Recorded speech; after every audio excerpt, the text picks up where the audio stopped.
Ang sigaw at ang silence, love triangle ni Shuvi Itrata, Eman Pacquiao at Jillian Ward, isang pambihirang labanan ng tapang dignidad at pananahimik. Kung bago ka lang sa channel na ito, huwag kalimutang mag-like, share, comment, and subscribe sa entablado ng Philippine showbiz kung saan ang ilaw ay mas maliwanag kaysa sa katotohanan at mga anino ay mas matalim kaysa sa haka-haka. Muling niyanik ang tahimik na mundo ng mga sikat ng isang kontrobersya ng pag-ibig at binansaga, pinakamainit na showbiz triangle ng dekada. Ang mga pangalan ni Shuvi Itrata, ang matapang at lalaban Jillian Ward, ang tahimik at marangal, at Eman Pacquiao, ang binatang nasa sentro ng lahat ay patuloy na umaalingaw-ngaw sa mga trending topics at social media feed. Higit pa sa simpleng pag-iibigan, ang kwentong ito ay naglabas ng mga kritikal na katanungan tungkol sa kung paano dapat ipaglaban o ipaglalaban ang pag-ibig at kung ano ang tunay na halaga ng dignidad sa modernong panahon. Hindi ito nagsimula sa isang engranding pag-amin.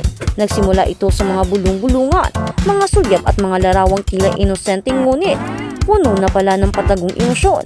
Ang love triangle na ito ay nananatiling tahimik sa loob ng mahabang panahon, kung saan bawat isa, si Jillian, si Eman at si Shuvi, ay piniling manahimik. Ngunit ang katahimikan pa lang na iyon ay isang naghihintay palang pagkakataong sumabog at magbunyag ng isang napakalaking revelasyon.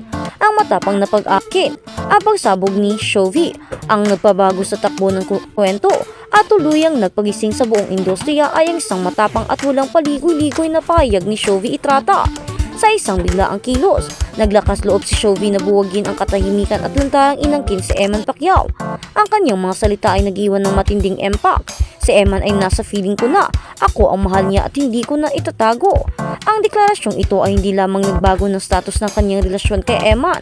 Ito ay nagdeklara ng isang matinding laban sa pananaw ng publiko.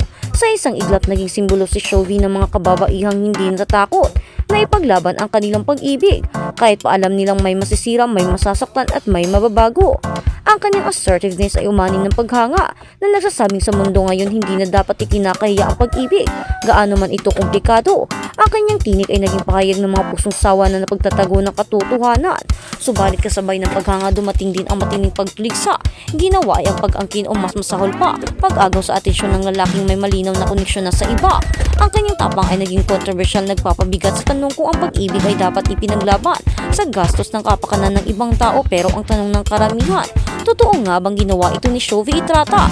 Alam naman natin na ang batang ito ay napakalambing, ang babaeng ito ay napakasweet at meron na itong sinasabing jowa. Kaya naman parang imposible ang mga katagang ito o mga haka-hakang ito na nagsasabing ganoon ang sinabi niya. Alam naman natin na marespeto itong babae, may dignidad at alam nito, may pinag-aralan din kaya hindi maaaring siya ang nagsabi nito. Siguro gawa-gawa lang ito ng mga taong walang magawa o mga bashers, dahil sinasabing marami daw bashers na nakukuha ngayon si Shuvi at hindi namin alam at hindi natin alam kung bakit nga ba ang dami-dami mga bashers na nakukuha ang dalaga. Napakabait naman ito at napakagandang umakting. Kaya naman, ano nga ba ang dahilan kung bakit nangyayari ang mga ganito, ang mga hakang-hakang ito, at sino ang nagdulot o naging pangunahing dahilan kung bakit nagkaroon ng ganitong mga haka-haka? Totoo nga ba ito o hindi? Jillian Ward, ang kapangyarihan ng pananahimik sa kabilang panig ng love triangle. Matatagpuan si Jillian Ward, ang aktres na tila pilit na pinasal ang marangal na papel, tahimik na nasaktan. Kung si Shuvi ay kumilos ng may matinding ingay, si Jillian naman ay pumili ng katahimikan. Ang desisyon niyang manahimik ay mas lalong nagpapahintulot sa publiko na isipin at maramdaman ang lalim ng kanyang emosyon. Agad na kumampi ang maraming netizens kay Jillian. Sinasabing siya ang simbolo ng dignidad at grace under pressure. Ang kanyang pagiging tahimik ay hindi pag-iwas o kawalan ng pakialam, kundi isang matinding anyo ng pagiging marangal. Sa katunayan, ang kanyang katahimingan ay narinig ng mas malakas kaysa sa anumang sigaw. Ipinahihiwatig nito ang paniniwala na ang tunay na nasasaktan hindi palaging nagsasalita. Naniniwala ang mga taga-suporta niya na ang kanyang pag-urong o ang kanyang pagtangging makilahok sa public madulinging ay nagpapatunay sa kanyang klas at prinsipyo. Ang kontrast sa pagitan ni Shuvi at Jillian ang nagbigay buhay sa kontrobersya. Sa isang banda, mayroong sigaw ng pag-ibig na handang sumuway sa kumbensyon. Sa kabilang banda, mayroong dignified silence na nagpapahiwatig na ang pagpapahalaga sa sarili ay mas mahalaga kaysa sa pagwawagi sa public opinion. Ang dalawang babae ay naging representasyon ng dalawang magkaibang klase ng pag-ibig at paglaban. Ang isa ay lumaban, ang isa ay nananatili. Eman Pacquiao ang misteryo sa gitna. Si Eman Bacosa Pacquiao ang lalaking pinagkaagawan ay tila pinili ang isa sa pinakamahirap na posisyon, ang pananahimik sa gitna ng showbiz storm, kung saan ang bawat detalye ay hinihinga ng kumpirmasyon. Ang kanyang pagtangging magbigay ng anumang pahayag walang kumpirmasyon, walang pagtanggi, walang pag-amin ay tila isang mensaheng mas malalim pa. Ang katahimikan ni Eman ay hindi simple. Sa isang mundo ng social media, ang kawalan ng pahayag ay madalas na mas nagpapalakas ng ingay. Sa ingay sa halip na magbigay linaw, ang kanyang silence ay nagdulot ng mas matinding intriga at espekulasyon. Ang publiko mismo ang nagsusulat ng kwento niya. Ang mga publiko mismo ang nagsusulat sa kung ano ang dapat ang tanong ang mangyari. Sino ba talaga ang mahal niya? Sino ba ang pinili niya? Ang mga pinoprotektahan ba niyang puso? At sino? Ang kanyang desisyon na manahimik ay maaaring interpretahin sa iba't ibang paraan.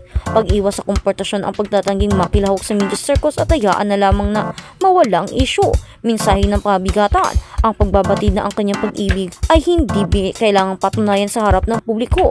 Pagkumpirma ang kanyang pananahimik ay maaaring tingnan ng ilang bilang hindi direktang pag-amin sa mga pahayag ni Shovie. Pero ang sigaw ng mga karamihan, parang walang katotohanan ang issue nito dahil hindi naman nagkaroon pa ng relasyon sina Jillian Ward at Eman Bacosa Pacquiao, at sa halip nga ay minsan lang itong magkita at yun na nga yung pagkikita nila for the first time at yung sinasabing sikretong pagtatagpo ng dalawa. At meron na nga ngayong si Shovie Estrada na nadamay pa sa mga isyong ito. Marami ang nasasabi na ang isyong ito ay parang napaka-imposibleng mangyari o parang imposibleng paniwalaan dahil hindi naman doon ganoon kaklaseng babae si Shovie. Oo, maingay siya, palabiro, palatawa at napaka-jolly na babae, pero hindi siya ganoon. Hindi siya mang-aagaw. Kaya naman ang mga hakang-hakang ito ay wala pa rin patunay. Kaya naman sana ay huwag husgahan si Shovie. Ang mga isyong ito ay lumalabas lang pero hindi natin alam kung totoo ba ito, kung ano ba ang katotohanan sa likod nito. Ang silence ni Eman ay naging sentro ng talakayan na nagpapakita na sa modernong showbiz ang kawalan ng salita ay kasing lakas ng pinakamatapang na pag-amin.